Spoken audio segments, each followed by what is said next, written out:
ओम नमः चंडिकाय। आप सभी के अंतर में बैठे परमात्मा को मनमोहन चित्रांश का नमस्कार।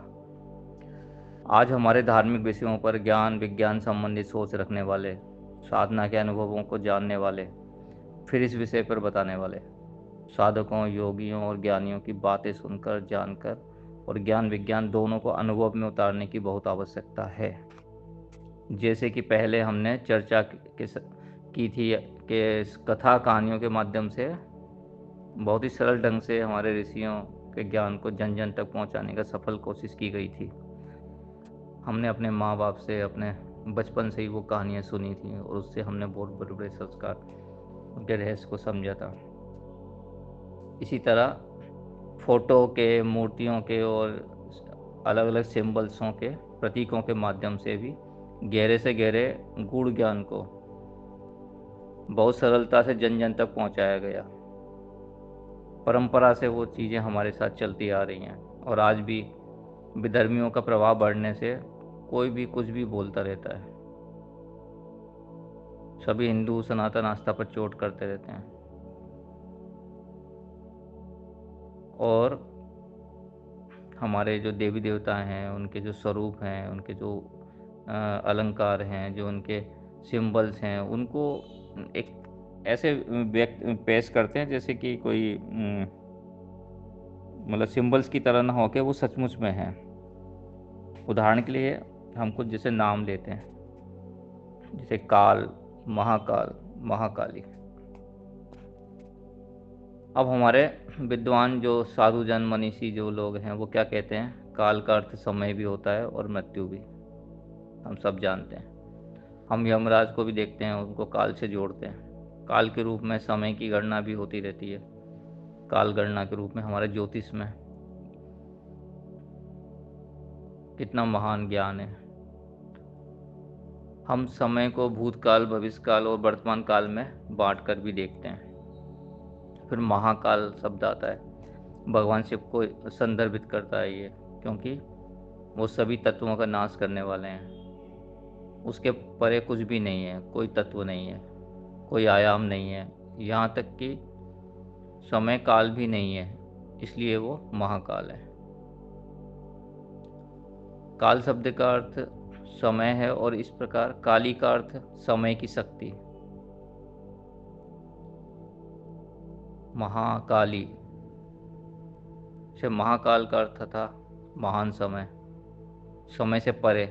इसी तरह महाकाली का अर्थ है इस महान समय के पीछे की जो शक्ति है। ये वो शक्ति है जिससे सृष्टि की शुरुआत होती है और समाप्ति होती है।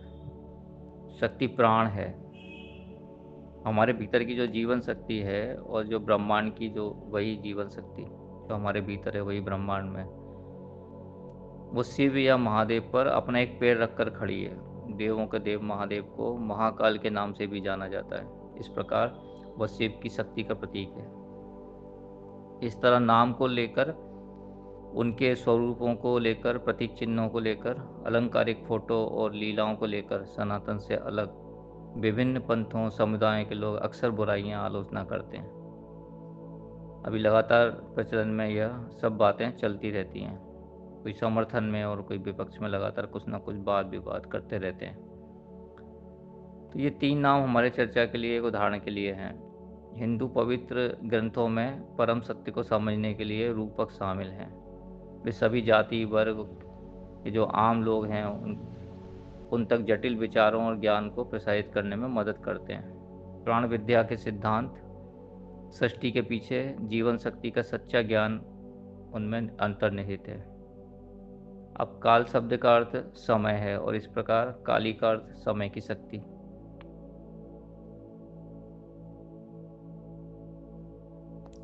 वास्तव में ये जो है, ये सर्वव्यापी ब्रह्मांडीय ऊर्जा है। उन्हें हम सवारूढ़ के रूप में दिखाते हैं, सबके ऊपर आरूढ़ है, जिसका अर्थ है कि मृत शरीर पर खड़ी हुई है, ऐसा चित्रण करते हैं। तो महाकाली जो है वो प्राण है, जीवन शक्ति है, हमारे शरीर और मन को ईंधन दे रही हैं। तो जीवन शक्ति के बिना हम एक मृत शरीर के अलावा और कुछ नहीं है। जब हम प्राण के साथ होते हैं तो हम अनंत काल में होते हैं। हम अतीत और वर्तमान से परे, भविष्य से परे होते हैं, वर्तमान में होते हैं। हम काल से परे हो जाते हैं जब प्योर प्राण शक्ति के साथ होते हैं। इसके लिए पहला कदम होता है सांस प्राणवायु के साथ जुड़ना, जिसको हम प्राणायाम कहते हैं। सांस वर्तमान क्षण में है और निरंतर है। हम हर पल सांस के साथ जुड़कर अपने मन को भूत और भविष्य के समय से मुक्त कर लेते हैं। सांस या प्राणवायु हमें जीवन शक्ति तक ले जाने वाला पुल है। महाकाली का स्वरूप भयंकर है और उसकी पूजा अंधेरी रात में की जाती है। देवी का भयंकर रूप एक साधक जैसा है जो अपनी झूठी पहचान खो रहा है और पिछले जन्मों से मन पर जो जमा संस्कार हैं उनकी परतों को खोल रहा है। महाकाली हमें प्राण क्रिया सिखाती है। महाकाली एक पैर शिव की छाती पर और दूसरा पैर जमीन पर रखती है। ये प्राणों के सांस लेने और छोड़ने का प्रतीक है। योग विज्ञान में इस क्रिया को हम हंस साधना के नाम से जानते हैं। इसे तकनीकों और संप्रदायों के अनुसार सोहम साधना, अजपा जप, अजपा गायत्री, अनापान सती और कई अन्य नामों से जाना जाता है। महाकाली का स्वरूप नग्न है। वस्त्र हमारे शरीर को ढकते हैं और ठीक वैसे जैसे इंद्रियां, तृष्णाएं हमारे अव्यक्त प्राण को ढकती हैं। तो इंद्रिय तृष्णाएं जो हैं वो हमारे विचारों का मार्गदर्शन करती हैं और विचार हमारे कार्यों का मार्गदर्शन करते हैं। लेकिन महाकाली सर्वोच्च ऊर्जा है, परम सत्य। इसलिए जब वे स्वयं ही सब कुछ है तो उन्हें कोई भी नहीं ढक सकता। तो एक प्रतीक के रूप में उनको इस अवस्था में दिखाया जाता है। जब हम उसके मुख्य प्राण के साथ विलीन हो जाते हैं तो कोई लालसा या कोई आवरण नहीं रह जाता। केवल प्राण जीवन शक्ति की क्रिया होती है, ना कि क्षणिक इच्छाओं की। इस प्रकार नग्नता हमें आनंद की उस अवस्था पर अवस्था तक ले जाने के लिए प्रेरित करती है। ये ध्यान का समझो अगला चरण है। यहाँ कोई शारीरिक गतिविधियाँ या मन के विचार नहीं होते। परम शांति, विचार शून्यता। जब कोई पूरी तरह से उसमें डूब जाता है तब भी कोई प्राणवायु नहीं होती। आपने देखा है कई संतों को, सिद्धों को लंबी लंबी समाधियां लेते हुए। उस अवस्था तक पहुंचने के लिए बहुत अभ्यास की आवश्यकता होती है। महाकाली एक हाथ में कटा हुआ शेर और एक आँख के आकार की तलवार पकड़े हुए हैं। इस तलवार को ज्ञान की तलवार, ज्ञान खड़ग के नाम से जाना जाता है। आँख वाली तलवार ही विवेक बुद्धि है। हमें शाश्वत, नित्य और अनित्य के बीच अंतर करने के लिए इस भेदक बुद्धि को विकसित करने की आवश्यकता है।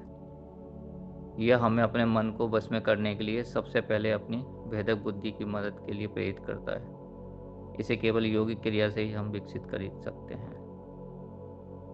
महाकाली भयंकर है और उनकी पूजा अंधेरी रात में की जाती है। तो देवी का जो भयंकर रूप है एक साधक जैसा ही है जो अपनी झूठी पहचान खो रहा है और पिछले जन्मों से जमी हुई संस्कारों के, मन की छापों की परतों को खोल रहा है। फिर भी उनका एक हाथ अभय मुद्रा में आशीर्वाद दे रहा है। उनकी पूजा हमें मृत्यु से निडर बनाती है। कोई भय नहीं, जो एक शाश्वत घटना है। यह तभी संभव है जब हम उनके दो पैरों, श्वास और निश्वास, हंस साधना की सहायता से केवल प्राण से जुड़ने का प्रयास करते हैं। उभरती हुई जीव और तीसरी आंख का प्रतीक देखें तो यह अभ्यास हमें ज्ञानाखड़ंग विकसित करने और हमारी इच्छाओं, जो कि सिर कटे हुए के रूप में सिंबल्स में है, उनको इच्छाओं को मारने में मदद करेगा। हमें जन्म और मृत्यु के चक्र से मुक्ति प्राप्त करने का आशीर्वाद मिलेगा। उनकी उभरी हुई जीव प्राण का प्रतीक जल तत्व है। जल सभी जीवन का आधार है। एक योगी निश्चित रूप से परावस्था की इस अंतिम अवस्था तक पहुंच जाएगा। यह अवस्था जिसे इंद्रियों द्वारा देखा और पकड़ा नहीं जा सकता, उसका कोई वंश नहीं है, ना रंग है, ना वर्ग है, ना जाति है। सब गुणों से रहित है वो। उसमें कोई शरीर, मन, जटिलता नहीं है। व्यक्ति शाश्वत और अपरिवर्तनीय हो जाता है। महाकाली की तीसरी आंख परम ज्ञान सांभवी मुद्रा के अभ्यास को संदर्भित करती है। जब कोई इसमें निपुण हो जाता है तो वो बाहरी दुनिया के कष्टों और क्लेशों से अप्रभावित रहता है। वह इन सांसारिक चीजों के बीच आनंदित रहता है। सक्रिय दुनिया की सभी क्रियाएं समय के अनुसार संचालित होती हैं। काली वह महाशक्ति है जो समय को बना सकती है और नष्ट भी कर सकती है। इसीलिए शक्ति के उच्चतम रूप को काली कहा जाता है। काली आकाश में रहने वाली एक डरावनी आकृति नहीं है, ये व्यक्ति का अपना अस्तित्व है। हमारी चेतना का हर स्तर काली का एक रूप है। चेतना की सभी अवस्थाओं को जोड़ने वाले धागे को काल संकर्षणी काली कहा जाता है। इसके विषय में हम और विस्तार से बात करेंगे आगे। यह पूरा अस्तित्व काल संकर्षणी काली के ही अलग अलग रूप हैं। काल संकर्षणी काली सृष्टि भी है और सृष्टा भी है। वे स्वयं भोक्ता भी हैं और साक्षी भी हैं। काली स्वयं नृत्य भी है और नर्तक भी है। काली ही नटराज है, सब कुछ काली ही है। शून्य भी काली है, अशून्य भी काली है। काली को शब्दों में व्यक्त नहीं किया जा सकता। इसलिए अमावस्या की अंधेरी रात में महाकाली की पूजा प्राण क्रिया के अभ्यास के माध्यम से हमारे भीतर सुप्त कुंडलनी जीवन शक्ति को ऊपर उठाने के लिए की जाती है। यह हमारे व्यक्तिगत अस्तित्व का विकास है जो शरीर मन के परिसर से जुड़कर सच सिद्धांत सच्चे अस्तित्व की ओर बढ़ाता है। कई अनुष्ठान मंत्र जाप अलग अलग क्रियाएं हैं, हमें ऐसा करने में सहायता करती हैं। शक्ति पूजा प्राण जीवन शक्ति की पूजा है। हमारी इंद्रियों और हमारा मन विभिन्न देवों का प्रतिनिधित्व करते हैं। हमें उनके बारे में जानकारी है और हम उनसे जुड़े हुए हैं। देवों के देव महादेव हैं, शिव वे ही हैं जिनसे सभी अन्य देवता प्रकट होते हैं। इसलिए वे हमारे प्राण हैं। हमारे प्राण हैं तभी सब कुछ प्रकट होता है। इस प्रकार महादेव और महाकाली दोनों ही एक ही जीवन शक्ति का सच्चा ज्ञान और परम सत्य हैं। इसलिए वे अर्धनारीश्वर हैं, आधा पुरुष और आधी स्त्री। राधा ने कृष्ण को बनाया जो महाकाली के रूप में दर्शन देते हैं। इसी तरह कृष्ण को परम सत्य के रूप में है। कृष्ण के विषय में भी कभी हम बात करेंगे। बहुत कठिन है कृष्ण के विषय में, लेकिन थोड़ा थोड़ा हम उसके स्वरूप को समझने की कोशिश करेंगे आगे। और गोपी जो हैं वो आध्यात्मिक योगी हैं जो उनकी अनंतता सर्वव्यापी चेतना में विलीन होने का अभ्यास करते हैं।